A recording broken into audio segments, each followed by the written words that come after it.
ஆஸ்திரேலியாவா இந்தியாவா காபா பொறுத்த வரைக்கும் ஆஸ்திரேலியா. அதில் எந்த மாற்றமும் இல்லை. இப்போ இந்தியன் டீம் வந்து எவ்வளோ வந்து ட்ரெயின் பண்ணி வந்தாலுமே ஆஸ்திரேலியாவை தோற்கடிக்க முடியாது. கஷ்டம், ரொம்ப கஷ்டம். எதை வச்சு சொல்றீங்க, பவுலிங்லையா பேட்டிங்லையா? அபிமன்யு ஈஸ்வரன் அவ்வளோ மேட்சஸ் வந்து விளையாடி கொடுத்துருக்காரு. இன்னும் ரிசர்வ்ஸில் தான் இருக்காரு. அவரை வந்து பிளேயிங் லெவனில் இன்னும் ஆட வைக்கலையே. ரஞ்சியில நல்லா விளையாடினாரு. இந்தியன் ஏ டீம்ல ஒரு பெர்ஃபார்மன்ஸ் ஒரு 4 மேட்ச் பார்த்தீங்கன்னா அப்படின்னு நீங்கள் பார்த்தீங்கன்னா ரோஹித் சர்மாவும் விராட் கோலியும் எவ்வளோ மேட்ச் நம்ம பெர்ஃபார்ம் பண்ணல. ராகுலோட ஓப்பனிங் ஸ்பாட்டையுமே வந்து ஒரு மாதிரி குழப்படி பண்ணிட்டாரு. இந்தியாவுக்கு ஆடும்போது ஓப்பனராக தானே வந்தார். அவர் பொசிஷனை இவரை வாங்கிட்டு ராகுலை திருப்பி கீழே விட்டு அவர் கதையை வந்து ஒரு மாதிரி குளறுபடி பண்ணிட்டாரு. என்னன்னா ரோஹித் சர்மா அவர் செல்ஃபிஷாக அவரோட ஸ்பாட்டுக்கு ஆடுறாரு. நீங்கள் செல்ஃபிஷாக சொன்னீங்க, ஆனால் மாற்றிருக்காரு. நீங்களே சொல்கிறீங்க என்ன மாற்றிருக்காரு? இப்போ தானே மாற்றிருக்காரு, ஃபார்மில் இருக்கும்போது மாற்றலையே. இல்லை சார், அவங்க ஃபார்மில் இருக்காங்கன்னு தெரிஞ்சு இவர் மாற்றிக்கிட்டார்ல. ஆனால் ஆஸ்திரேலியன் காம்பினேஷன் பாருங்க, லாஸ்ட் 5-6 இயர்ஸ் ஒரு 7-8 இயர்ஸாக இந்த மூணு பேர் வெளியில் எடுக்கவே இல்லை. ஆமாம், மும்மூர்த்திகள் தான். யார்? ஸ்டார்க்கு, கமின்ஸு, ஹேசல்வுட், இவங்க 3 பேர் தான். போலண்ட் அப்பப்போ உள்ளே வந்துட்டு போகிறாரு. வேறு புது போலர் நம்ம பார்த்துருக்கோமா? இப்போ இது பயிற்சி ஆட்டம்னா பரவாயில்ல, அதுக்கு தான் வந்து நிறைய இந்தியா ஏ டூர்ஸு பாக்கி எல்லாமே இருக்குது. அதுக்கு அந்த ஆஸ்பெக்ட் தான். அங்கே நீங்கள் ஆட வைங்க. நீங்கள் திடீர்னு ஹர்ஷித் ராணாவை வந்து உள்ளுக்குள்ளே கொண்டு வந்து அவரை வந்து ஹீரோ ஆக்கணும்னு நீங்கள் நினச்சிங்கன்னா அதை இமீடியட்டாக முடியாது. வின்னிங் காம்பினேஷனில் ஏன் வாஷிங்டன் சுந்தரை வெளியில் எடுத்து அஸ்வினை உள்ளே கொண்டு வந்தீங்க? சீகா சார் சொல்கிற மாதிரி பட்டா பாகியம் விட்டா லேகியம் மாதிரி தான் இருக்காங்க. அது வந்து ஒரு ஸ்ட்ராங் தாட் ப்ராசஸ். இவங்களை வச்சு விளையாடி நாங்கள் வின் பண்ணுவோம் அப்படின்னு ஒரு ஆஸ்பெக்ட்லேயே போல.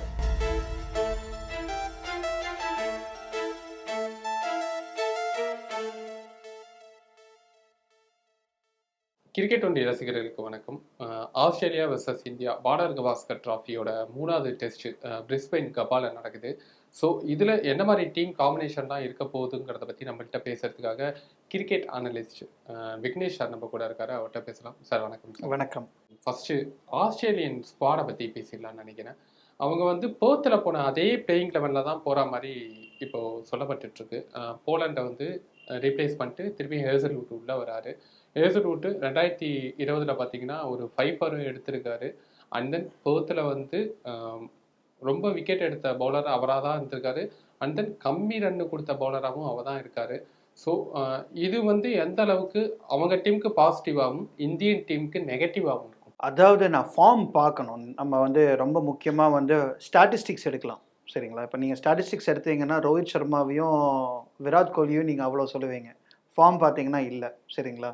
அவங்கள பற்றி இப்போ பேச வேண்டாம், நிறைய பேசிட்டோம். இந்தியன் டீமை பற்றி நம்ம வந்து இப்போ ஃபார்மை வந்து ஆஸ்திரேலியான்னு வரும்போது அதே மாதிரி நம்ம பார்க்கணும். போலன் கிட்ட பிடிச்ச விஷயம் என்னதுன்னா, ஃபர்ஸ்ட் பால் விக்கெட்டு 2 இன்னிங்ஸ்லேயே எடுத்தார். சரிங்களா? போட்ட ஃபர்ஸ்ட் பால் போலன் வந்து எப்படின்னா ரொம்ப கரெக்டாக ஸ்டம்ப் டு ஸ்டம்ப் போலர். ஆனால் ஹேசல்வுட் அப்படி கிடையாது. அவருக்கு இன்னும் பவுன்ஸ் இருக்குது. அவர் வந்து ஒரு அவுட் சைட் ஆஃப் ஸ்டம்ப் வந்து ஒரு மாதிரி ஒரு நாகிங் லைன் அண்ட் லென்த்தில் போட்டுக்க. போலன் வந்து 2 மேட்ச்லேயும் ஃபர்ஸ்ட் பாலில் விக்கெட் எடுத்தாருன்னீங்க. அது ஃபர்ஸ்ட் மேட்ச்ல வந்து நோ பாலா போயிடுச்சு.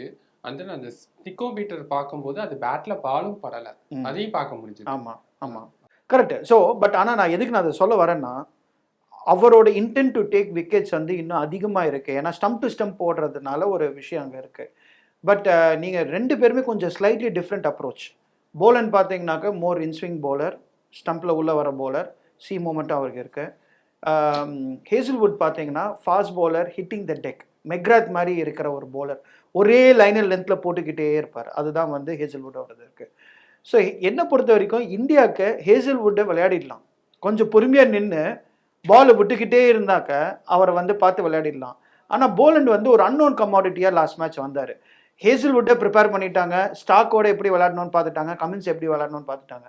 ஆனால் போன மேட்ச்சில் விட்டது காரணம் என்னென்னா, போலண்ட் அந்த அளவுக்கு வந்து சீரியஸாக விளையாடலை.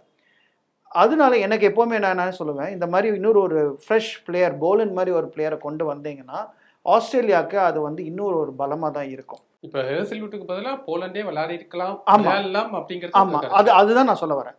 போலண்ட் வந்து இன்னும் விக்கெட் டேக்கிங் ஆப்ஷன்ஸ் இன்னும் நல்லா இருக்குது. ஃபார்ம், அந்த விஷயம் ஃபார்ம். நீங்கள் வந்து லாஸ்ட்டு மேட்ச் அந்த ஃபர்ஸ்ட் டெஸ்ட்டில் பார்த்தீங்கன்னா ஹேசல்வுட் விக்கெட் எடுக்கிறது ரொம்ப திணறினார். சரிங்களா? நல்ல லென்த்தில் போட்டார், நல்ல லைனில் போட்டார், எக்கானமியும் ரொம்ப கம்மியாக இருந்துச்சு. ஆனால் விக்கெட் எடுக்கலை. சரிங்களா? ஏன்னா டெஸ்ட் மேட்ச் பொறுத்த வரைக்கும் விக்கெட் எடுக்கணும். போலண்ட் ஆல்ரெடி எடுத்து காட்டிட்டாரு. சரிங்களா? ஸோ அப்படி இருக்கும்போது ஆட்டோமேட்டிக் சாய்ஸ் போலன்னா தான் இருக்கணும் என்ன பொறுத்த வரைக்கும். ஹேசல்வுட்டா இருக்கக்கூடாதுன்னு தான் நான் நினைக்கிறேன். ஏன்னா இப்போ செகண்ட் டெஸ்ட் நம்ம எடுத்துக்கிட்ட அட்லைட் எடுத்துக்கிட்டாலுமே வந்து இவருக்கு இன்ஜுரிங்கிறதுனால தானே போலண்ட் வந்தாரு. ஆமா. அப்போ அவர் ஃபிட்டா இருந்திருந்தா அங்க போலண்டுக்கு வாய்ப்பு கிடைச்சிருக்காதுல்ல உங்களுக்கு. கிடைச்சிருக்காது. கரெக்ட் தான். ஆனா போலண்ட் நல்லா பெர்ஃபார்ம் பண்ணும்போது எதுக்கு இப்ப அந்த காம்பினேஷனை மாத்தணும்? இப்போ ஒரு வின்னிங் காம்பினேஷன் இருக்கும்போது எதுக்கு நம்ம மாத்தணும்? இப்போ ஃபர்ஸ்ட் மேட்ச்ல இப்போ நான் ஒன்று சொல்றேன். இப்போ ஹேசல்வுட் விக்கெட் எடுத்திருந்தாரு, ஃபார்ம்லயும் இருந்திருந்தாரு, மேட்சை தோத்துருந்தாங்க. அப்படி இருந்தா கூடயும் மேட்சை தோத்துருக்கோமே அப்படின்னு சொல்லிட்டு ஒரு யோசனை ஒன்று வரும். எப்பவுமே நீங்க பாருங்க, ஒரு பிளேயிங் 11 எப்போ சேஞ்ச் பண்றோம்னா தோக்கும்போது தான். வின் பண்ணும்போது நம்ம மாற்றம் அந்த அளவுக்கு பண்ண மாட்டோம். பண்ண மாட்டோம். ஆனா இந்தியன் டீம்ல வின் பண்ணதுக்கு அப்புறம் தானே பெரிய மாற்றமே கொண்டு வந்தாங்க. அதுக்கு காரணம் என்னன்னாக்கா, அதான் நான் சொல்றேனே, இப்போ நம்ம பிளேயருக்கு வந்து கொடுக்கக்கூடிய ஒரு வெயிட்டேஜ் தான் ரொம்ப அதிகமா இருக்கு. முன்னாடி காலத்துல வந்து அந்த அளவுக்கு பிராண்ட் வேல்யூ கிடையாது. சரிங்களா? இப்போ நீங்க பாருங்க, இப்போ நிறைய பிளேயர்ஸை விளையாட வைக்கிறதே வந்து பிராண்ட் வேல்யூ தான். ஆமா, அது அந்த மாதிரி ஆயிருச்சு உங்களுக்கு. இப்போ ஃபார்முங்கிறதெல்லாம் செகண்டரி தான் இப்போ. இப்போ ஆமா, அதனால தானே உங்களுக்கு அந்த அளவுக்கு கொடுக்குறாங்க. இப்போ ஃபார்ம் நீங்க கொண்டு வரணும்னா, இப்போ நீங்க வந்து ரஞ்சி டிராஃபி மேட்ச்ல எவ்வளவு பேர் நல்லா ரன் ஸ்கோர் பண்ணிட்டு இருக்காங்க. அவங்க வந்து விளையாடலாமே. அபிமன்யு ஈஸ்வரன் அவ்வளவு மேட்சஸ் வந்து விளையாடி கொடுத்துருக்காரு. இன்னும் ரிசர்வ்ஸ்ல தான் இருக்காரு. அவரை வந்து பிளேயிங் 11ல இன்னும் ஆட வைக்கலையே. ஏன்? ரஞ்சில நல்லா விளையாடினாரு. இந்தியன் ஏ டீம்ல ஒரு பெர்ஃபார்மன்ஸ் ஒரு 4 மேட்ச் பாத்தீங்கன்னா அப்படின்னு நீங்க பாத்தீங்கன்னா ரோஹித் சர்மாவும் விராட் கோலியும் எவ்வளவு மேட்ச் நம்ம பெர்ஃபார்ம் பண்ணல. அப்புறம் அவன் கொடுக்குறாங்க, அந்த பிராண்டுக்காக தானே கொடுக்குறாங்க. ஸோ பிராண்ட் வேல்யூங்கிறது அது ரொம்ப இம்பார்ட்டன்ட் ஆயிடுச்சு. சரிங்களா? இப்போ இன்னொரு விஷயமும் நம்ம பார்ப்போம். அதே மாதிரி பாத்தீங்கன்னா அப்ப இந்தியன் கண்ட்ரிங்கிறத விட அவங்களுக்கு பிராண்ட் வேல்யூ தான் முக்கியமா இருக்கு. இப்போ அந்த மாதிரி தான் ஆயிருச்சு. இப்போ அந்த மாதிரி தான் ஆயிருச்சுன்னு நான் சொல்லுவேன். சரிங்களா? இப்போ நான் ஒன்று கேட்குறேன், ஏன் ரஹானேயும் நீங்கள் சட்டேஸ்வர் பூஜாவும் வெளியில் எடுத்தீங்க? ரோஹித் சர்மாவையும் விராட் கோலியும் வச்சிருக்க காரணம் என்ன? ஏன்னா அவங்க 3 ஃபார்மேட் ஆடுறதுனால. சரிங்களா? T20 விளையாடுறதுனால, IPL விளையாடுறதுனால அந்த பிராண்ட் வேல்யூ அவங்களுக்கு இன்னும் அதிகமாக இருக்குது. T20லேருந்து ரிட்டையர் ஆயிட்டாங்களே 2 பேரும். அது இப்போ தானே, இவ்வளோ நாளாக விளையாடிட்டு இருக்காங்கல்ல. ஸோ பிராண்ட் வேல்யூக்கிறதுக்கான முக்கியத்துவம் இருக்க தானே இருக்குது. இப்போ அவங்க ஏன்னா 3 ஃபார்மேட்டும் ஆடிட்டு தான் இருக்காங்க. T20 அவங்க இன்டர்நேஷ்னல் விளையாடினாலும் IPL விளையாடிட்டு இருக்காங்க. சரிங்களா? சட்டேஸ்வர் பூஜாராக்கு சார் IPLங்கிறது ஒரு ஃப்ரான்ச்சைஸ். ஆமா, அதுவும் இன்டர்நேஷனல் மேட்சும் ஒண்ணா சார்? அந்த மாதிரி தானே ஆயிடுச்சு. இப்போ நான் ஒன்று சொல்கிறேன் உங்களுக்கு. நான் ஹானஸ்ட்டாக ஒரு விஷயம் நான் கேட்குறேன். நிதிஷ்குமார் ரெட்டி எவ்வளோ ரஞ்சி டிராஃபி மேட்சஸில் என்ன ஸ்கோர் பண்ணியிருக்காரு, எவ்வளோ 100 அடிச்சிருக்காரு. முன்னாடி காலத்தில் ஒரு இந்தியன் டீமுக்கு விளையாடணும் அப்படின்னா செஞ்சுரி ஆஃப்டர் செஞ்சுரி ஸ்கோர் பண்ணாதான் விளையாட முடியும். நீங்கள் தமிழ்நாடு வீரர்கள் எவ்வளோ பேர் தெரியுமா சான்ஸ் கிடைக்காம இருந்திருக்காங்க. ஷரத் எவ்வளோ ஸ்கோர் பண்ணியிருக்காரு, ஸ்ரீதரன் ஷரத். சரிங்களா? அவரோட வந்து அக்கா பையன் வந்து இப்போ வந்து ஆடிட்டு இருக்காரு, ஆண்ட்ரே சித்தார்த்துன்னு சொல்லிட்டு நல்லா விளையாடிட்டு இருக்காரு அவருக்கு. ஆனால் ஷரத்துக்கு கிடைக்காத சான்சஸ் அவர் வந்து பாருங்க அவ்வளோ ஸ்கோர் பண்ணி கிடைக்கல. அந்த மாதிரி நிறைய பேர் இருக்காங்க தமிழ்நாட்டுல. சர்ஃப்ராஸ் பாத்தீங்கன்னா ரஞ்சில நல்லா ஸ்கோர் பண்ணதுனால தானே அவர் உள்ள வந்தாரு. Exactly, correct. அண்ட் தென் வாஷியும் பாத்தீங்கன்னா அவரும் வந்து ரஞ்சில ஒரு 150 அடிச்சதுனால தானே அவரும் உள்ள வந்தார். நிதிஷ்குமார் நீங்க என்ன சொல்லுவீங்க? அவர் என்ன ஆப்வியஸா IPL. எக்ஸாக்ட்லி. சரிங்களா? ஸோ அந்த IPL அதான் நீங்க கேட்ட கேள்விக்கு நீங்களே பதில் சொல்லிட்டீங்க. IPLனால தான் இன்னைக்கு வந்து இன்டர்நேஷனல் செலெக்ஷன் ஈஸியா இருக்கு. சரிங்களா? IPL இல்லை அப்படின்னாக்க நீங்க எப்படி இன்டர்நேஷனல் செலெக்ஷன் பண்ணியிருப்பாங்க, எவ்வளோ மேட்சஸ் ஆடிருப்பாங்க, ஸ்டாட்ஸ் எவ்வளவு, இதெல்லாம் பார்த்துருப்பாங்க. ஃபாஸ்ட் ட்ராக்காக ஒரு இந்தியன் டீமை கொண்டு வரதுக்கான காரணம் இன்னைக்கு IPL மூலமாக தான் இருக்குன்னு சொல்லி எல்லாமே சொல்லலாம். அப்படின்னு நீங்கள் பார்த்தீங்கன்னா நிறைய பிளேயர்ஸ் அந்த மாதிரி இருக்காங்களே. இப்போ நம்ம அப்படியே போலண்ட் வருவோம், அதுலேருந்து அப்படியே மாறிட்டோம் நம்ம. இப்போ என்னன்னா போலண்ட் வந்து அவரோட ரித்தமை ஸ்பாயில் பண்ணதான் வந்து அடிலைட்ல பார்த்தீங்கன்னா ரிஷப் பண்ட் வந்து அவர் ஏறி 2-3 ஷாட் அடிச்சு அவரோட ரித்தமையே ஸ்பாயில் பண்ணார்ல சார். ரிஷப் பந்த் அந்த மாதிரி பிளேயர் தான். சரிங்களா? அவரால் நின்று பொறுமையாக சட்டேஸ்வர் புஜாராவோ ராகுல் டிராவிட் பிளேயர் கிடையாது. சரிங்களா? அவர் அடிச்சு ஆடக்கூடிய பிளேயர். அதனால தான் வந்து இன்னைக்கு ரிஷப் பந்த்ன்னு நம்ம சொல்லி அந்த அளவுக்கு அவரை வந்து நம்ம தூக்கி வச்சிருக்கோம்னா அவருக்கு அக்ரெசிவ் ஆடக்கூடிய கிரிக்கெட்டை தான் வந்து ரிஷப் பந்த் பண்ணுறாரு. ஸோ என்னை பொறுத்த வரைக்கும் அது போலண்டாக இருக்கட்டும், இல்லாட்டி நாளைக்கு போலண்டுன்னு இன்னொரு ஒரு போலர் வந்தாலும் இதே மாதிரி தான் ஆட போகிறாரு. ஸோ அதனால அந்த டிஃப்ரென்ஸ் எதுவுமே வரப்போகிறது இல்லை. ஸோ போலண்டை வந்து அன்செட்டில் பண்ணுறதுங்கிறது அது ஒரு புதிய விஷயமே கிடையாது என்னை பொறுத்த வரைக்கும். பட் இன்னொரு விஷயம் இதை தாண்டி நம்ம என்ன பார்க்கணும்னா, போலண்டோட பர்ஃபார்மன்ஸ் லாஸ்ட் டெஸ்ட்டில் நல்லா இருந்திருக்கு. இதோட சேஞ்சஸ் தேவையில்லை ஆஸ்திரேலியாவுக்கு அப்படின்னு தான் நான் வந்து ஃபீல் பண்ணுறேன். ரெண்டாவது விஷயம் நீங்கள் பார்க்கணும், இதில் ஹேசல்வுட் வந்து இன்ஜுரி அப்படின்னு சொல்லி இருக்கும்போது இன்னும் வந்து மேபி ஹேசல்வுட்டை உள்ளே கொண்டு வரணுமா, மிச்சல் ஸ்டாக்கையோ பேட் கமின்ஸையோ உட்கார வைக்கலாம். இல்லை நேதன் லயானை கூட உட்கார வைக்கலாம், பேட் கமின்ஸ் கேப்டன். கேப்டன், அதனால ஒன்றும் பண்ண முடியாது. மிச்சல் ஸ்டார்க் நல்லா அது ஏன்னா அது என்னன்னா ஒரு வெரைட்டி வந்து ஒரு லெஃப்ட் ஆர்ம் ஃபாஸ்ட் பவுலர், அதனால உங்களுக்கு அது அவர் தேவை, அவரை உட்கார வைக்க முடியாது. நம்பர் ஆஃப் விக்கெட்ஸ் ரொம்ப நாளாக நிறைய எடுத்திருக்காரு. ஸோ அப்போ வேற யாரு இந்த 2 காம்பினேஷனில் ஒரு ஆள் தான் ஆட முடியும். இந்தியாவின் தலைவலி யாருன்னு தெரிஞ்சிருக்கும் உங்களுக்கு ஆப்வியஸா. அவர் வந்து ஃபார்ம் அவுட்ல இருந்தாரு, அவர் திருப்பியும் அகைன் ஃபார்முக்கு கொண்டு வந்துட்டாங்க. போத்தில் ஃபர்ஸ்ட் இன்னிங்ஸில் பெரிய ஸ்கோர் இல்லை, செகண்ட் இன்னிங்ஸில் ஒரு 86, அதை தொடர்ந்து 140. அந்த அந்த சிராஜ் ஹெட்டோட அந்த ஒரு ஹீட்டட் ஆர்குமெண்ட்லாம் நம்மளால பார்க்க முடிஞ்சுது. இப்போ லாஸ்ட்டாக அவர் வந்து கப்பால விளையாடின ஒரு 3 இன்னிங்ஸ் பார்த்தீங்கன்னா 0லேயே அவுட் ஆகிருக்காரு. ஃபர்ஸ்ட் பால் 0, ஒரு பால் 0, ஒரு பால் 0. ஸோ அவரோட ஃபார்ம் இந்தியாவுக்கு ட்ரபிளாக இருக்குமா, இல்லை அந்த ஃபார்ம் அவுட்டை இங்கே கண்டினியூ பண்ணுவாரா, இல்லை ஃபார்மை கண்டினியூ பண்ணுவாரா? எப்போவுமே நான் சொல்லுவேன், கிளாஸு பர்மனெண்ட், ஃபார்ம் வந்து டெம்பரரி. சரிங்களா? ஸோ நல்லா ஆடக்கூடிய பிளேயர் தான் இன்னமும். அதுக்காக நான் இப்போ இது கொஞ்ச நேரம் முன்னாடி ரோஹித் சர்மா விராட் கோலியும் சொன்னது வந்து கிளாஸ் பர்மனெண்ட் தான். பட் ஃபார்ம் இல்லாத போது ப்ரெஷர் அதிகமாகுது டீமுக்கு ஆடி வின் பண்ணி கொடுக்கணும். அந்த மாதிரி தான் ஹெட் அந்த மாதிரி பண்ணியிருக்காரு, சிங்கிள் ஹேண்டடாக பண்ணியிருக்காரு. ஸ்டீவன் ஸ்மித் ஃபார்மில் இல்லை, கரெக்டுங்களா? லபுஷனே வந்து இப்போ தான் லாஸ்ட் மேட்ச்சில் கொஞ்சம் அடிச்சிருக்காரு, ஃபர்ஸ்ட் மேட்ச்சில் இல்லை. ஓப்பனர்ஸ் மெக்ஸ்வீனியும் சரி, கவாஜா 2 பேருமே வந்து ஒன்றும் பண்ணலை. சரிங்களா? ஒரு தின் லைன் ஆஃப் டிஃப்ரென்ஸ். நீங்கள் சொன்ன மாதிரி தலைவலி நீங்கள் சொன்னீங்களா, சூப்பராக சொன்னீங்க. ஏன்னா ஹெட்டோட அந்த 100 இல்லைன்னு வச்சுங்களேன், 2 டீமுமே ஒரே ஸ்கோர் தான், பேலன்ஸ்டாக இருந்திருக்கும். அந்த 100 தான் மேட்டர். சரிங்களா? ஸோ இந்தியாவுக்கு பெரிய தலைவலி ஹெட்டு. அண்ட் ஹெட்டு மிடில் ஆர்டரில் வராரு. அந்த டைமில் வந்து போலர்ஸும் கொஞ்சம் டயர்ட் ஆகிடுறாங்க, இவங்க எடுத்து அடித்து ஆடுறாங்க. அண்ட் ஹெட்டோட எனக்கு கேம் என்ன பிடிச்சிருக்குன்னா, டிஃப்ரென்ஸ் நீங்கள் பார்க்கணும் ரிஷப் பந்துக்கும் ஹெட்டுக்கும். ரிஷப் பந்த் அவர் அக்ரெசிவ் ஆடுவார், ஆனால் நிறைய ஏரி ஷாட்ஸு. ஹெட்டு வந்து எப்படி பண்ணுறாருன்னா, பொண்ணு போனார்னா ஃபுல்லாக போயிடுவார், இல்லாட்டி நிறைய ஸ்ட்ரோக் பிளே இருக்குது அவர்கிட்ட. இன்னும் கொஞ்சம் ஆர்த்தடாக்ஸ் ஷாட்ஸ் வந்து ரிஷப் பந்தோட இன்னும் பெட்டராக இருக்குது. அதுதான் வந்து அவருக்கான சக்ஸஸ் ஃபேக்டர் ரிஷப் பந்தோட. ஏன்னா நீங்கள் கொஞ்சம் அன்ஆர்த்தடாக்ஸ் ஷாட் ஆடுறீங்க, ரிஷப் பந்த் தெரியும் இப்படி ஒன்று பின்னாடி அடிப்பார், இப்படி ஒன்று அடிப்பார், திடீர்னு ரிவர்ஸ் ஸ்வீப், அந்த மாதிரி நிறைய விஷயங்கள் நடக்கும். ரிஸ்க் டேக்கிங் அபிலிட்டி ரிஷப் பந்துக்கு அதிகம், அதனாலேயே விக்கெட்டும் விழுறதுக்கான சான்சஸ் இருக்குது. ஆனால் ஹெட்டு விளையாடும் போது அவரோட ஹெட் பொசிஷனும் நல்லா இருக்குன்னு நான் சொல்லுவேன். இப்போ புஜாரா வந்து ஹெட்டை பற்றி சொல்லியிருக்காரு, அவருக்கு வந்து ஷார்ட் பாலில் வந்து ட்ரபுள் இருக்குது, இது வந்து கிரிக்கெட்டில் ஆடுற எல்லா டீமுக்குமே தெரியும். ஆனால் லாஸ்ட் மேட்ச்சில் வந்து ஒரு 3 ஷார்ட் பால் தான் வந்து ஹெட்டுக்கு போட்டிருக்காங்க அப்படின்னு ஒரு குற்றச்சாட்டை வச்சிருக்காரு புஜாரா. இது ஒரு முக்கியமான ஒரு விஷயம், நல்லா அவர் ஐடென்டிஃபை பண்ணி சொல்லியிருக்காரு. ஷார்ட் பாலுக்கு நீங்கள் என்னதான் இருந்தாலும் அந்த ஷார்ட் பாலுக்கு நம்ம போலர்ஸும் அதுக்கேற்ற மாதிரி ட்ரெயின் பண்ணி போடணும். சிராஜ் நிறையா கொஞ்சம் ஷார்ட் பால் போடுவார். என்னோட வீக்கஸ்ட் லிங்கே நான் அந்த டீமில் இருக்கிறது வந்து நான் ராணா தான் நான் சொல்லுவேன். சரிங்களா? ராணா டால் போலர், ஆனால் ரொம்ப ரன்ஸ் வந்து 2 மேட்சுமே கொடுத்தாரு. முதல் மேட்சும் கொடுத்தாரு, ரெண்டாவது மேட்சும் கொடுத்தாரு. ப்ராப்ளம் வந்து சப்போர்ட் யார், 3வது சப்போர்ட் போலர் யார்? உங்களுக்கு ஃபாரின் கண்டிஷன்ஸில் number of overs fast bowler போடுறது வந்து அதிகமாக இருக்கும். சரிங்களா? நீங்கள் 2 போலரை வச்சு வின் பண்ணவே முடியாது டெஸ்ட் மேட்ச். 3வது போலர் ரொம்ப முக்கியம். நீங்கள் வந்து யார் சப்போர்ட்னு கேட்டீங்க, கிட்டத்தட்ட ஆல்மோஸ்ட் 7-8 வந்து பவுலர்ஸ் தான் அதிகமாக எடுத்துகிட்டு போயிருக்காங்க பேட்ஸ்மேனை விட.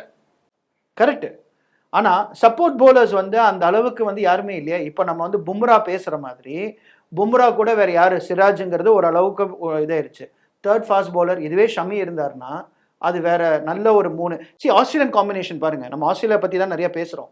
ஆஸ்திரேலியன் காம்பினேஷன் பாருங்கள், லாஸ்ட் 5-6 இயர்ஸ் ஒரு 7-8 இயர்ஸாக இந்த 3 பேர் வெளியில் எடுக்கவே இல்லை. ஆமாம், மும்மூர்த்திகள் தான். யார்? ஸ்டார்க்கு, கமின்ஸு, ஹேசல்வுட், இவங்க 3 பேர் தான். போலண்ட் அப்பப்போ உள்ளே வந்துட்டு போகிறாரு. வேறு புது போலர் நம்ம பார்த்துருக்கோமா? இருக்காங்க. இப்போ நீங்கள் பாருங்கள், T20 வந்து போலிங் சிஎஸ்கே எடுத்த நேதன் எல்லிஸ் குடியும் தான் வந்து ஆஸ்திரேலியாவுக்கு விளையாடி இருக்காரு. அந்த மாதிரி நிறைய பேர் இருக்காங்க. சரிங்களா? உங்களுக்கு போலர்ஸ் நிறைய பேர் வராங்க போகிறாங்க எல்லாம் பண்ணுறாங்க. ஆனால் டெஸ்ட் மேட்ச் பொறுத்த வரைக்கும் இவங்க 3 பிளேயர் தான் வந்து ஒரு ஸ்பெஷலிஸ்ட் ஃபாஸ்ட் போலர்ஸ்னு நம்ம சொல்லலாம். அந்த மாதிரி இந்தியாவுக்கு யார் இருக்காங்க அப்படின்னு சொல்லி பார்த்தீங்கன்னா, ஷமி, பும்ரா, சிராஜ், இதுதான் வந்து லாஸ்ட் 3-4 இயர்ஸாக நடந்துட்டுருக்கு.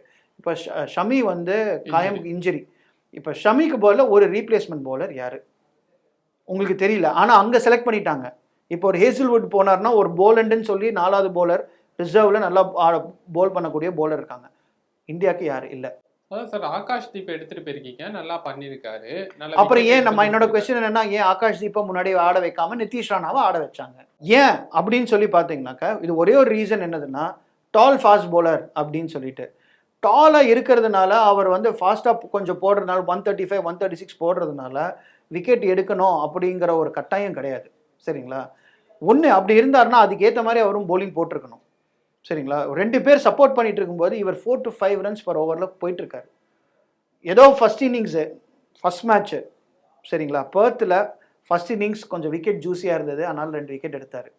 ஒரு போலர் நல்ல போலர்னு நீங்கள் சொல்லணுன்னா ஃப்ளாட் விக்கெட்டில் கூடயும் வந்து சூப்பராக போட்டு எடுக்கணும். அதுதான் வந்து ஒரு புத்திசாலித்தனமான இருக்கிற ஒரு போலர்.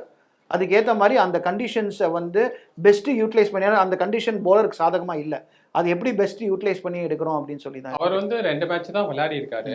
அவருக்கு வந்து நியூ தான், அவருக்கு கொஞ்சம் ப்ரெஷர் இருக்கும்ல சார். கரெக்டு. ஆனால் இப்போ ப்ரெஷர் டீம் மேலேயே இருக்கேன். இப்போ இது பயிற்சி ஆட்டம்னா பரவாயில்ல, அதுக்கு தான் வந்து நிறைய இந்தியா ஏ டூர்ஸு பாக்கி எல்லாமே இருக்கு, அதுக்கு அந்த ஆஸ்பெக்ட் தான். அங்கே நீங்கள் ஆட வைங்க. நீங்கள் திடீர்னு ஹர்ஷித் ராணாவை வந்து உள்ளுக்குள்ளே கொண்டு வந்து அவரை வந்து ஹீரோ ஆக்கணும்னு நீங்கள் நினச்சிங்கன்னா அதை இம்மீடியட்டாக முடியாது. இதெல்லாம் வந்து அதுவும் இந்த மாதிரி ஒரு ஆஸ்திரேலியன் கண்டிஷன்ஸில் க்ரூம் பண்ணணும். அந்த க்ரூம் பண்ணுறதுக்கு டைம் இல்லை. திடீர்னு ஒருத்தர் டாலாக இருக்காரு, நான் வந்து அவரை கூட்டிகிட்டு வந்துட்டு போலிங் போடப்போ இதே மாதிரி தான் ஒரு தடவை முன்னாடி பண்ணாங்க. ஆர்பி சிங் எங்கேயோ தூங்கிட்டு இருந்தார், அவரை கூட்டிகிட்டு வந்து இங்கிலாண்டில் வந்து ஆட வச்சாங்க, ஒன்றுமே பருப்பே வேகலை. ஸோ இந்த சப்போர்ட் சிஸ்டம் இஸ் ரொம்ப இம்பார்ட்டன்ட். அந்த தேர்ட் பவுலர் ரொம்ப இம்பார்ட்டன்ட். ஆஸ்திரேலியன் டீமுக்கு வருவோம், அந்த தேர்ட் பவுலிங் காம்பினேஷன். நான் ஒன்று கேட்குறேங்க, ஆஸ்திரேலியன் டீமில் 4 பவுலர் தான். நேதன் லியானும் பெருசாக விக்கெட் எடுக்கலை. சரிங்களா? இப்போ நம்ம என்ன பண்ணோம், இந்தியா என்ன பண்ணோம், ஃபஸ்ட்டு வந்து வாஷிங்டன் சுந்தர், ஏன்னா நம்ம பேட்டிங் நல்லா இருக்கும் அதனால் வாஷி வந்து பெருசாக அந்த விக்கெட்டில் எதுவும் பண்ண முடியல. உடனே அஸ்வினை கொண்டு வந்தோம், ஒன்றும் பண்ணல. அங்கே ஏதாவது சேஞ்ச் பண்ணாங்களா? ஏன் இங்கே சேஞ்ச் பண்ணுறோம் நம்ம? ஒன்று ஆட வச்சாங்கன்னா ஆட வைங்க. ஓகே, நீங்கள் வின்னிங் காம்பினேஷனில் ஏன் வாஷிங்டன் சுந்தரை வெளியில் எடுத்து அஸ்வினை உள்ளே கொண்டு வந்தீங்க? எனக்கு அதான் கேள்வி. ஸோ இந்தியா டீம் வந்து எப்படி பார்க்குறாங்கனாக்கா, திருப்பியும் சீகா சார் சொல்கிற மாதிரி பட்டா பாகியம் விட்டா லேகியம் மாதிரி தான் இருக்காங்க. அது வந்து ஒரு ஸ்ட்ராங் தாட் ப்ராசஸ், இவங்களை வச்சு விளையாடி நாங்கள் வின் பண்ணுவோம் அப்படின்னு ஒரு ஆஸ்பெக்ட்லேயே போகல. ஏதாவது ஒரு காம்பினேஷனை மாற்றி ஏதாவது ட்ரை பண்ணலாம். ட்ரை பண்ணுறது வந்து இந்த மாதிரி ஒரு சீரீஸில் ட்ரை பண்ணக்கூடாது. சரிங்களா? ஏன்னா இதுக்கப்புறம் WTC, இதை வின் பண்ணால் தான் WTC. அப்போ ட்ரை பண்ணுறதுல என்ன மேட்டர் இருக்குது? ஸோ என்னை பொறுத்த வரைக்கும் ட்ரை பண்ணக்கூடாது. ஆஸ்திரேலியா அதை பண்ணுறதில்ல. Let's focus on Australia. ஏன்னா ஆஸ்திரேலியன் டீம் நீங்கள் பார்த்தீங்கன்னா ஸ்வீனி பேட்டிங் ஆடலைங்க. சரிங்களா? கவாஜா பேட்டிங் ஆடலை. இவங்க 2 பேரையும் ட்ராப் பண்ண போகிறாங்களா? மிக்ஸ்வினி பார்த்தீங்கன்னா ஃபர்ஸ்ட் இன்னிங்ஸில் வந்து அந்த ஈவினிங் டேல வந்து அவரும் லபிஷேனும் தான் சார் மேட்சையை கொண்டு போனாங்க. அதுக்கப்புறம் தான் சார் ஸ்ட்ராங்காக விளையாடினாங்க. கொஸ்டின் என்னென்னா, தனியாக துண்டை எடுத்துகிட்டு போனாரா? ஒரு ஸ்மால் இன்னிங்ஸ், அந்த மாதிரி ஒரு ஸ்மால் இன்னிங்ஸ் நீங்கள் பார்த்தீங்கன்னா, அந்த ஸ்மால் இன்னிங்ஸை நம்ம ரொம்ப பெரிய விஷயமா நிதிஷ்குமார் ரெட்டி கிட்ட பேசுகிறோம். நிதிஷ்குமார் ரெட்டி அகைன் ஒரு ஒரு கிளிம்ஸ் ஆஃப் ஒரு 30-40 அடிக்கிறாரு. 30-40 ரன் அடிக்கிறது பெரிய விஷயம் இல்லைங்க. டெஸ்ட்டை பொறுத்த வரைக்கும் 100 அடிக்கணும். 100 அடித்தாதான் நீங்கள் ஆல்ரவுண்டர் கெப்பாசிட்டின்னு சொல்கிறீங்க. எனக்கு வந்து ஒரு 4 ஓவர் போடுறதுக்கும் இது என்ன T20 30-40 அடிக்கிறது. நிதிஷ்குமார் அதை எதிர்பார்க்கறதை விட டாப் ஆர்டர் பேட்ஸ்மேன்ஸ் அது எதிர்பார்க்கறது அது கட்டாயமாக தான். அதை நான் எதுக்கு நான் சொல்கிறேன்னா, டாப் ஆர்டர் ஆடாதனால நிதிஷ்குமார் 40 வந்து நம்ம செலிப்ரேட் பண்ணுறோம். புரியுதுங்களா?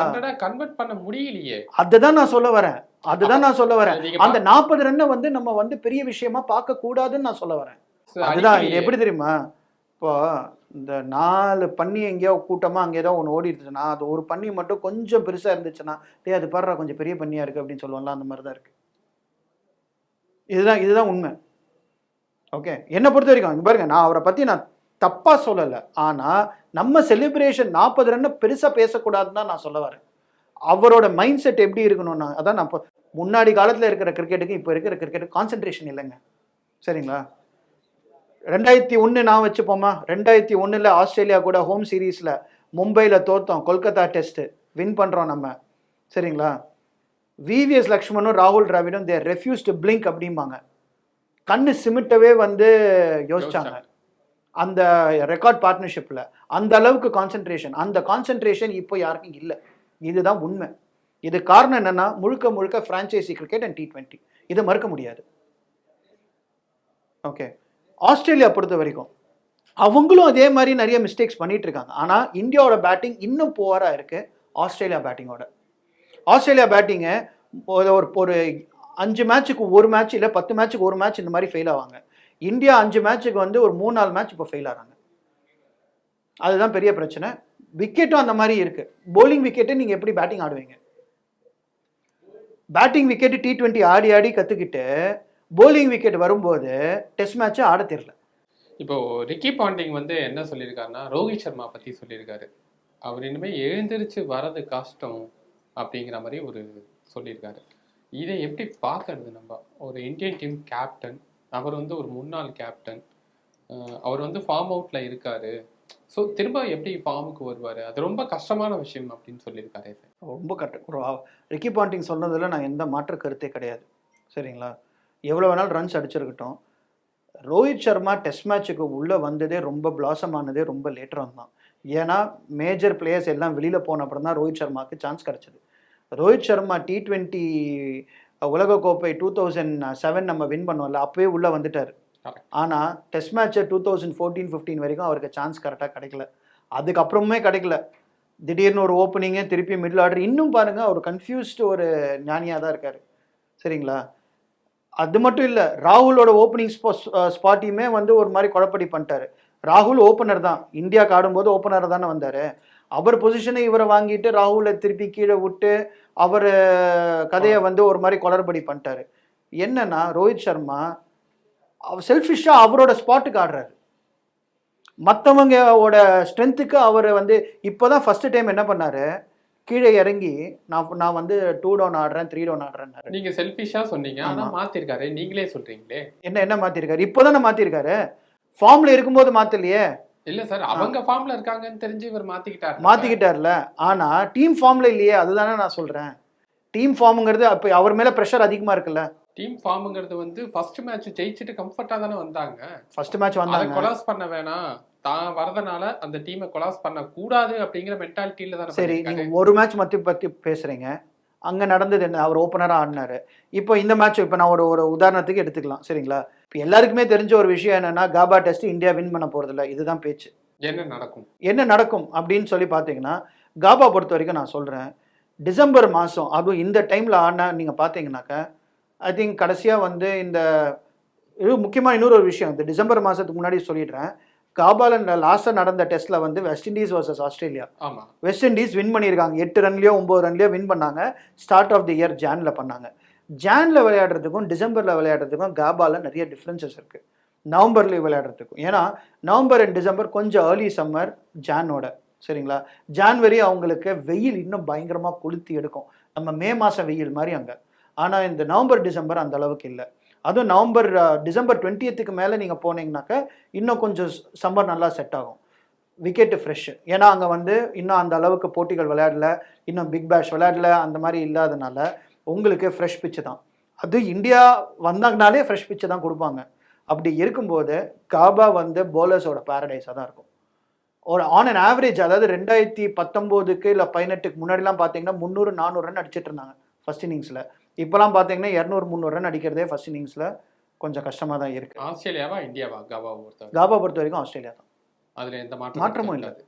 இப்போ இந்தியன் டீம் வந்து எவ்வளோ வந்து ட்ரெயின் பண்ணி வந்தாலுமே ஆஸ்திரேலியாவை தோக்கடிக்க முடியாது. கஷ்டம், ரொம்ப கஷ்டம். தோக்கடிக்க முடியாதுன்னு நான் சொல்லலை, நான் வந்து ப்ராபபிலிட்டி தான் நான் சொல்கிறேன். ஆஸ்திரேலியாவோட ப்ராபபிலிட்டி அதிகம். எதை வச்சு சொல்கிறீங்க? பவுலிங்லையா பேட்டிங்லையா? இந்தியாவோட batting number 1. India batting confidence இல்லை, பொறுமை கிடையாது விளையாடுறதுல. 2.5 நாளில் வந்து ஒரு டெஸ்ட் மேட்ச் முடிக்கிறாங்க அப்படின்னால 2.25 கால். நான் 2.5 அப்படின்னு சொல்லி கொஞ்சம் இழுத்துட்டேன், நீங்கள் கரெக்டாக 2.25 கால்ங்கிறீங்க. 5 நாள் போட்டிங்க நம்ம எப்போ பார்க்க போகிறோம்? இந்தியாவில் ஆடுற ஒரு சீரீஸ்லேயுமே 5 நாள் போட்டிங்கிறது எவ்வளோ பார்க்க போகிறோம்? எப்போ திரும்ப நடந்தது? பெங்களூர் டெஸ்ட்டில் ஏதோ மழை பெஞ்சதுன்னு சொல்லிட்டு 4வது நாள் 5வது நாள் வரைக்கும் போச்சு. இல்லைனா இப்போ இந்த காலத்தில் ஒரு 5 நான் திரும்ப சொல்கிறேன், கான்பூர் டெஸ்ட் போச்சு சார். ஒரு டெஸ்ட்டை வச்சு நீங்கள் வந்து இல்லை, கான்பூர் டெஸ்ட் இப்போ பங்களாதேஷ்க்கு அகைன்ஸ்டா விளையாடுறப்போ 3 நாள் மழை, 4வது நாள் 5வது நாள் தான் மேட்ச் இருந்தது. மழை பெஞ்சுன்னா மேட்ச் 5 நாள் போகும், இல்லைன்னா 5 நாள் போகுது. இல்லை, நான் என்ன சொல்கிறேன், நீங்கள் என்ன பண்ணுங்க, 5 டே கிரிக்கெட்லாம் முடிச்சிருங்க. சரிங்களா? அவ்வளோலாம் வேண்டாம். 3 நாள். சரிங்களா? இல்லாட்டி 2 நாள் 45 ஓவர் கிரிக்கெட் ஆடுங்க, அவ்வளோதான். 45 ஓவர் 2 நாளைக்கு, அதாவது ஆடும்போது 90, 180 2 டீமுமே 45 ஓவர் வந்து பேட்டிங். நீங்கள் சொல்கிறதுலேருந்து எனக்கு ஒரு விஷயம் என்னென்னா, 50 ஓவர் கூட இந்தியாவால் கம்ப்ளீட் பண்ண முடியல. ஆமாம், அதுதான் ரொம்ப ஆச்சரியத்துக்குரிய ஒரு விஷயமா இருக்கே சார். இதை எப்படி பார்க்கறது? பார்க்குறோம் என்னன்னா பொறுமையாக விளையாடணும். அந்த பொறுமை ஏன் இல்லைன்னு நான் சொல்லிட்டேன் உங்ககிட்ட. அதுக்கான பொறுமைக்கு கான்சென்ட்ரேஷன். ஏன்னா உங்களுக்கு ஒரே ஒரு சான்ஸ் தான் ஆஸ் அ பேட்ஸ்மேன். போலருக்கு கிடையாது. அண்ட் போலர் நீங்கள் பார்த்தீங்கன்னா T20 போட்டிகளுக்கும் 50 ஓவர் ஆடும்போது டிஃப்ரென்ஸு T20யில் வந்து 4 ஓவர் தான் போட முடியும். ஆனால் நீங்கள் 50 ஓவர் கான்டெஸ்ட்டில் 10 ஓவர் போட முடியும். ஸோ அப்போ வந்து உங்களுக்கு அந்த ஸ்பெல்ஸ்லாம் பார்த்துருப்பீங்க. முன்னாடி காலத்தில் வந்து ஒரு முத்தையா முரளிதரனோ ஒரு ஷேன்வானோ ஒரு அப்படியே வந்து ஒரு 6 ஓவர் 5 ஓவர் 6 ஓவர் போடுவாங்க. ஏன் மெக்ராத்தே வந்து ஒரு இது போடுவார். இதெல்லாம் வந்து நம்ம வந்து ஒரு 2000 ஏர்லி 2000 இல்லை லேட் 2000ல் கூட நம்ம பார்த்துருக்கோம். அதை 90ஸ்லையும் பார்த்துருக்கோம். இப்போ என்னென்னா 50 ஓவர் ஃபார்மேட்டும் டை ஆயிடுச்சு. வெறும் T20 வச்சு விளையாடிட்டு இருக்கோம். 4 ஓவர் போலிங் போடும்போது அந்த போலரை சரியாக ஃபேஸ் பண்ணுறது இல்லை. அதனால பேட்ஸ்மேனுக்கு அட்வான்டேஜ். ஒரு நல்ல போலர் அதிகமாக போட்டாங்கன்னா போலிங்கை பேட்டிங் விளையாட தெரியல. அதுதான் நம்ம உண்மையாக ஒத்துக்கணும். பொறுமை இல்லை, விளையாட தெரியலன்னு நான் சொல்ல மாட்டேன். எல்லாருக்குமே இன்னைக்கு டேலண்ட் இருக்கு, பொறுமை இல்லை. சுமன் கில் ஒன்று சொல்லியிருக்காரு, இந்த தலைமுறையில விளையாடுறவங்க எப்படின்னா யாரு பந்து வீசுறாங்கன்னு பார்க்கறத விட பந்தை மட்டும்தான் பார்த்து விளையாடுறாங்க, அப்படிதான் விளையாடணும் அப்படின்னு சொல்லியிருக்காரு. இந்த கருத்தை எப்படி பார்க்கறது? அது ஒரு நல்ல கருத்து தான், சரிங்களா? ஏன்னா பந்து வீசுறவங்க யாருன்னு சொல்லி நம்ம பார்த்தோம்னா அதில் ஒரு விஷயம் என்னென்னா, ஓகே இவர் ஒரு பெரிய போலரு, அந்த பெரிய போலருக்கு கொஞ்சம் அதிகமாக மதிப்பு கொடுக்கணும் அப்படின்னு சொல்லக்கூடிய ஒரு விஷயம் இருக்கும். எல்லா விளையாடும் போது நீங்கள் பார்த்துருப்பீங்க. இப்போ உங்கள் செட்லேயே நீங்கள் பார்த்துருந்தீங்கன்னா சும்மா ஒரு கல்லி கிரிக்கெட் ஆடுறோம், இல்லை வந்து ஒரு எங்கேயாவது ஒரு டோர்னமெண்ட் போய் விளையாடுறோம். அந்த போலரே அவர் பெரிய போலர்ப்பா, அவர் கொஞ்சம் மதிப்பு கொடுத்து ஆடுவோம், மற்ற போலரை அடிச்சிருவோம், அந்த போலரை பார்த்து விளையாடுறோம் அப்படின்னு சொல்லிட்டு தான் முன்னாடி இருக்கிற வரைக்கும் ஒரு தாட் ப்ராசஸர். இப்போ நியூ ஏஜ் டெக்னிக் எப்படின்னா, நீ யாருன்னு எனக்கு தெரியாது, உன் கையை தான் நான் பார்க்குறேன், உன் கையை பார்த்துட்டு அந்த பாலுக்கு ஏற்ற மாதிரி நான் விளையாடுறேன், அது தப்பே கிடையாது. அப்படி இருக்கும்போது சுப்மன் கில்லோட ஸ்ட்ராட்டஜி எப்படி பார்க்குறேன்னா ரொம்ப ஸ்ட்ராங்காக இருக்கார். ஓகே, அந்த மென்டலி ஸ்ட்ராங்காக இருக்கார். ஆனால் அதே ப்ராப்ளம் தான், அந்த மென்டலி ஸ்ட்ராங்காக இருந்து ஏன் பிக் ஸ்கோர்ஸ் அடிக்கலை? 100 150 ஏன் போக மாட்டேங்கிறோம்? டபுள் செஞ்சுரிலாம் அடிக்கிறோம். இப்போ சச்சினோட டபுள் செஞ்சுரி சிட்னியில் பற்றி இன்னமும் நிறைய பேர் பேசுகிறாங்க. அவர் என்ன பண்ணார்? அவரோட வீக்னஸ் தெரிஞ்சது, நான் கவர்ஸில் ஆட மாட்டேன், கவர்ஸில் ஆடினா அவுட் ஆகிடுவேன் அப்படின்னு. அந்த மேட்ச் ஃபுல்லாகவே ஒரு கவர்ஸில் ஒரு ஷாட்டு கூட அடிக்கலான்னு சொல்லிட்டு இன்னி வரைக்கும் ஒரு விமர்சனம் இருக்குது. அப்போ எப்படி மென்டல் கண்டிஷனிங் பண்ணாங்க பாருங்கள். ஒரு வீக் பாயிண்ட்டை நான் எக்ஸ்போஸ் பண்ணக்கூடாது, அந்த இது ஆடக்கூடாது. நீங்கள் இவரே எடுத்துங்க, ஸ்டீவன் ஸ்மித் எடுத்துங்க. ஸ்டீவன் ஸ்மித் என்ன பண்ணிடுறாரு? பால் போடுறதுக்கு முன்னாடி அவுட் சைட் ஆஃப் ஸ்டம்ப் வந்துடுறாரு, சரிங்களா? என்னெல்லாமோ ட்ரை பண்ணாங்க. இப்போ தான் வந்து ஸ்டீவன் ஸ்மித்தை எப்படி விக்கெட் எடுக்கணும், அவரோட வீக் பாயிண்ட்டை எக்ஸ்போஸ் பண்ணணும் அப்படின்னு சொல்லிட்டு அதை எக்ஸ்போஸ் பண்ண விடாமல் நம்ம எப்படி விளையாடணும் அப்படிங்கிற ஒரு ஆஸ்பெக்ட் தான் ரொம்ப முக்கியம் லாங் இன்னிங்ஸ் விளையாடுறதுக்கு. ஓகே சார், இந்த ஆஸ்பெக்ட்லாம் யார் எடுத்துட்டு யார் திருத்திட்டு வருவாங்க அப்படிங்கிறது நமக்கு தெரியாது. ப்ராக்டிஸ் பண்ணிட்டு இருக்காங்க, அவங்க மாற்றத்தை எப்படி பண்ணுறாங்கன்னு பார்ப்போம். இப்போ ஆஸ்திரேலியன் பிளேயிங் 11 பார்த்தோம்னா பேர்த்தில் விளையாடுனா அதே காம்பினேஷன் தான் விளையாடுறாங்க. நீங்கள் ஆனால் ஒரே ஒரு விஷயம் சொன்னீங்க, போலண்ட் இல்லாமல் ஹேசல்வுட் திருப்பியும் வரதுக்கான அதிகமான வாய்ப்புகள் இருக்குது அப்படின்னு. ஆமாம், இப்போ இந்திய அணியை பொறுத்த வரைக்கும் என்ன மாற்றங்கள் இருக்கும்? யார் புதுசாக உள்ள வருவா? ராணா வெளில போவார். ஓகே. ஆகாஷ்தீப் உள்ள வருவார். ஓகே, சரிங்களா? அதான் ஒரு சேஞ்ச் நடக்கும். ரெண்டாவது, திருப்பி இவங்க வந்து லைட்டாக யோசிச்சுட்டு அஸ்வின் பேட்டிங் ஆடல, என்னை பொறுத்த வரைக்கும் அஸ்வின் இந்த மேட்ச் ஆடணும், சரிங்களா? அஸ்வின் பேட்டிங் ஆடலன்னு சொல்லி ஜடேஜா உள்ளே கொண்டு வரதுக்கான வாய்ப்புகள் இருக்குது. வாஷி யாருக்கு பதிலாக வருவார்னு எனக்கு தெரியல. ரோஹித் சர்மா என்ன, நான் ஒரு இதுவாக இருந்தேன்னா நான் பிராண்டை பார்க்க மாட்டேன். ரோஹித் சர்மாவும் விராட் கோலியும் அந்த அளவுக்கு விளையாடலை. சம்டைம்ஸ் நான் சொல்லட்டுங்களா, இந்த மாதிரி ஒரு இடக்கு முடக்கான ஒரு காம்பினேஷன் கொடுத்தா தான் நம்ம வின் பண்ணுவோன்னு. நீங்கள் லாஸ்ட் சீரீஸ் நம்ம வின் பண்ணது காரணம் நீங்கள் பார்த்தீங்கன்னு வச்சுங்களேன், இவங்க இன்ஜர் ஆகி போயிட்டாங்க. அதாவது கோலி இல்லை, இன்ஜரி இருந்தது. அப்போ வந்து உள்ள ரஹானே வந்து சூப்பராக விளையாடி கொடுத்தாரு. இப்போ இன்ஜரி இல்லாமல் நார்மலாக இருக்காங்க.